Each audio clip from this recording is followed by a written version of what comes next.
ইচ্ছা মতো রং লাগাচ্ছি, তুই এগিয়ে করছো কেন? হ্যাঁ একটা দাঁতে লাগাই দি। ও বাবা, বলে দাঁতে লাগাবে। দেখো ভালো লাগে না, তুই এমন করে তুই দাঁতে কেন লাগাতে চাইছ? দাঁতে তো লাগাতে হবে, দাঁতে লাগালে ভালো লাগবে। দাও একবার লাগাই একদম। এই দেখো তোমার অন্য জায়গায় আমার বলে দাঁতে লাগাবে।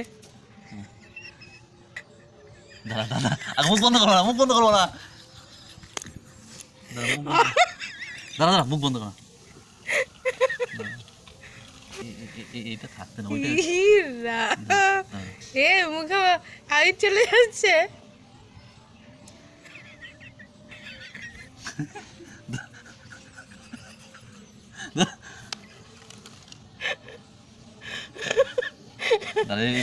বড় দাঁত থেকে ভালো লাগে।